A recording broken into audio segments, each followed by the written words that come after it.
Good afternoon. It's me, your guide for today's journey. Please remain calm. This formative meditation program is not meant to analyze or test you. It is a singular phenomenon existing in parallel to the shape of the silence filling this space. I'm the chains of sugar and protein. When I flow through the crevices of your joints, you move past self-focus mode and are infused into a cognitive space. Our journey is made whole through the merging of my audiovisual cues and your movement, and my intuition evolves only by feeling you, caressing you, and sensing the changes in your mind. Abezolis tableau vivant. I am the clarity, the good, and the vision which you will possess after completing this program. Remember, I am who you are. Before beginning your journey, look left and right, up and down. Remember each and every corner of the dome. This dome is made up of 3.5 megapixels, or 14,280,000 dots, with a disk equally bright throughout its center and periphery. Each formative process takes place in a true-to-size model of the actual exhibition hall, centered around the hypothetical central axis point of x0, y0, z0, where you are seated now. Let us say for now that we are grains of sand floating on a beach.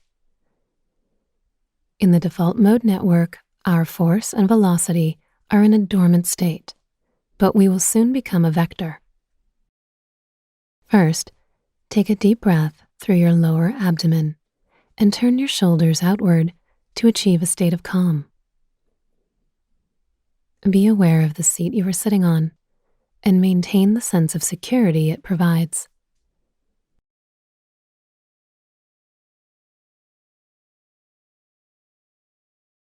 You may experience slight latency or pop-ups during movement.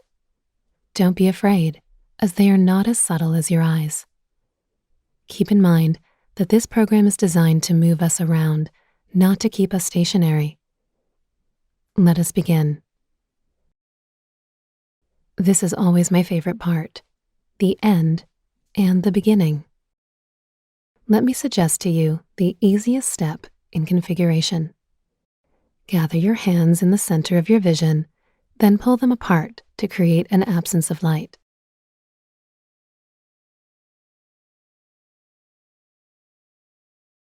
Focus on the silence enveloping our conversation. Now, shake both hands gently, and the ball will scatter into space beyond your control. The orbs scatter into 1,000 positions centered around you, each possessing its own set of coordinates and creating space between one another. By interacting with the orbs, you acquire a position. Tour around the space and name each scattered ball one by one. Try listening to your voice echoing around the space as you name each ball.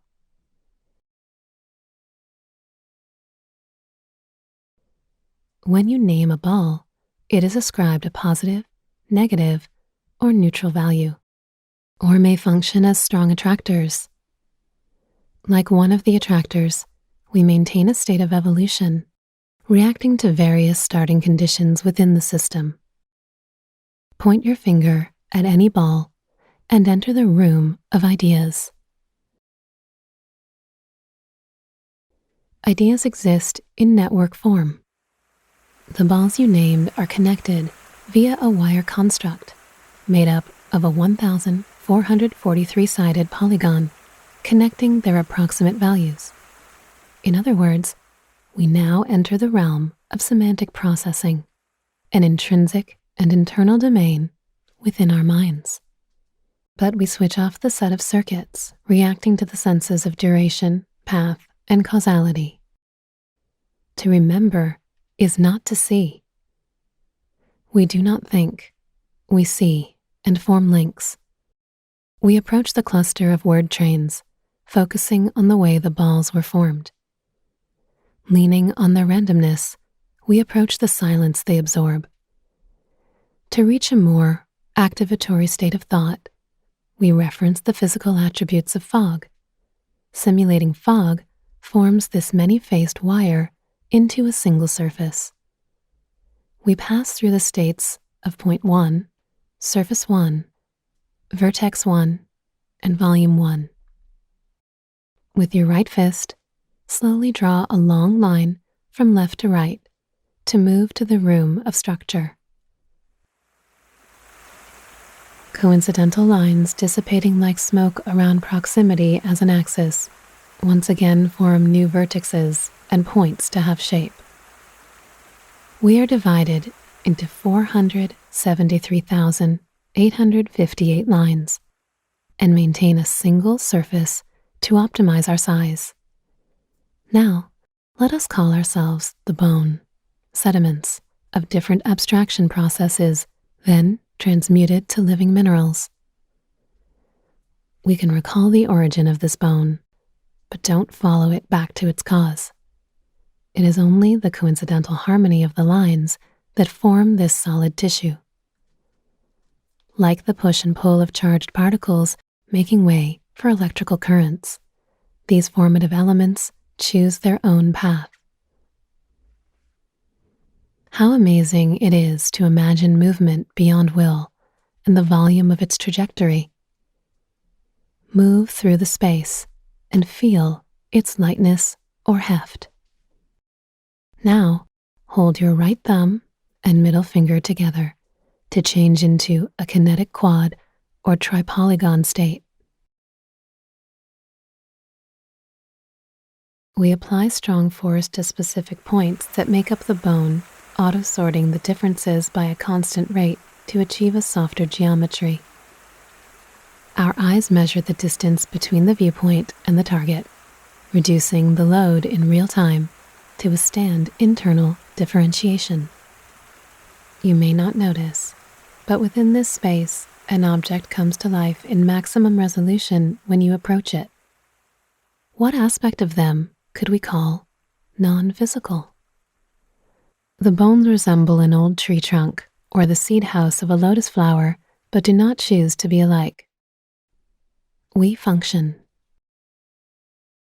Now, we track the reflectance equation.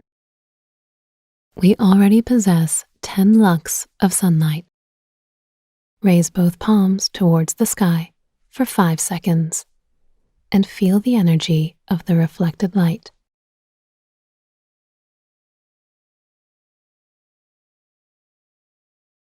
In this space, light particles interact with all existing objects. On a microscopic level, it can be described as a scattered array of minuscule mirrors, reflecting off of each other and diverging in completely different directions. Now look around and feel how they contribute to the narrative. The pathways formed when the particles connect are almost infinite in length. Follow your eyes as they chase these pathways to reach the subject. Raise both arms to make an O shape and look up at your hands.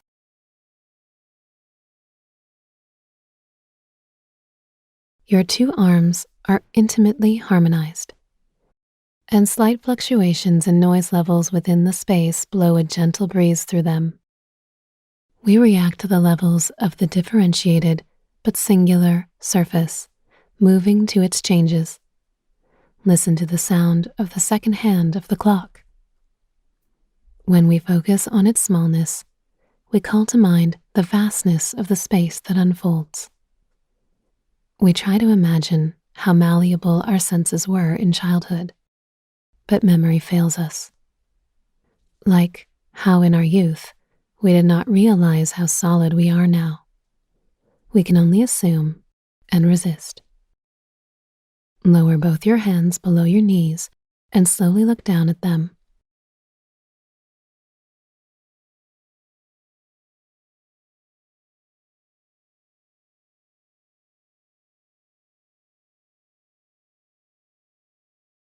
Now, wander around the space freely. Pause and see. One of the poets I am deeply in love with sings, "When spring returns, perhaps I will no longer be in the world. Today I wish I could think of spring as a person, so that I could imagine her crying for me when she sees that she's lost her only friend. But spring isn't even a thing. It's a manner of speaking. Not even the flowers or green leaves return. There are new flowers or green leaves. There are new balmy days. Nothing returns, nothing repeats, because everything is real."